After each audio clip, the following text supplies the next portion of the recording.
You're on with Dana White. Hey, Dana, what's going on, man? What's up, buddy? All right, quick question for you. Why is it when somebody like, for example, let's use Anderson Silva and GSP. Anderson Silva is the type of fighter that will refuse to jump into a Brazilian Jiu-Jitsu black belt guard to risk losing the fight, and everybody criticizes him. Not counting the antics, of course. But then you have somebody like GSP who will take two strikers down at will, which is smart, to avoid getting, in a stand-up war with, let's say, Dan Hardy, Thiago Alves, but people don't criticize him and people think it's great. To me, there's no difference. What do you think? Yeah, I disagree. People do. People have been talking a lot about GSP not standing, and it's true. The reality is, ever since he fought Matt Serra, there's no doubt about it that he doesn't stand up as much as he used to. But George St. Pierre used to be one of those guys who would stand up and go toe-to-toe with you. And if he needed to wrestle with you, he could wrestle with you. He could use submissions. But ever since that Matt Serra fight, he doesn't like to stand up that much anymore. Brian, you're on with UFC President Dana White. Hey, Dana, question. I love your product, and I was just wondering, what is the real problem with getting Fedor to fight? Because, I know you say he's not as good as everybody thinks he is, but everybody, including myself, pretty much for the strong consensus that he's the best fighter in the world. So what's the problem getting him there to fight? Fedor's management is mafia.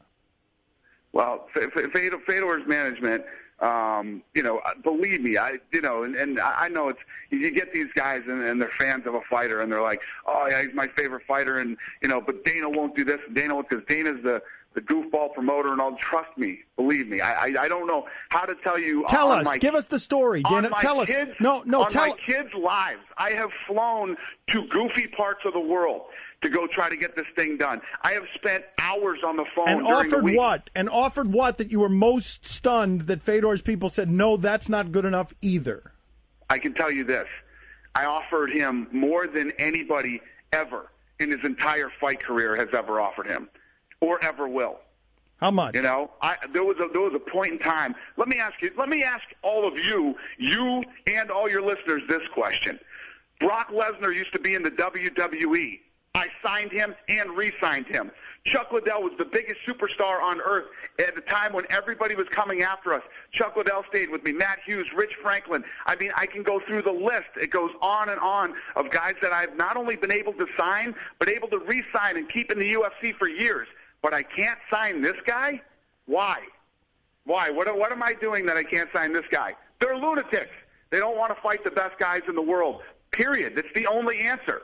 It's the only answer that I can even begin to come up with in my head on why we can't sign this guy. He can listen. There's no doubt the guy's older. The level of athlete that's out there right now, it just keeps getting better and better. Our heavyweight division has never been more stacked than it is right now with incredible talent. And this guy can go over there and fight in their league, and I guarantee they're paying him more money than anybody they have under contract, and he can fight bums. Why would he not want to do that? He can go over there and make big money to fight nobodies. Let's play our game here with one of the most honest men anywhere in sports. Let's play our game with him. Go ahead and fire that off.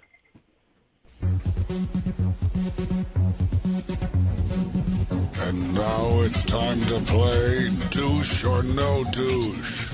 Here's your host, Douche Lebitard. Jaeger bombs, douche or no douche? No douche. Bottle service, douche or no douche? No douche. Guy who never likes a movie he watches in the theater, douche or no douche? Douche. 2 cell phones, douche or no douche? Oh, I got 2. Probably a douche. I don't know. The bragging about fantasy trades, douche or no douche? Total douche. Hey. Owning a pet snake, douche or no douche? No douche. Rhinestones on your shirt, douche or no douche? Super, double, triple, over the top douche.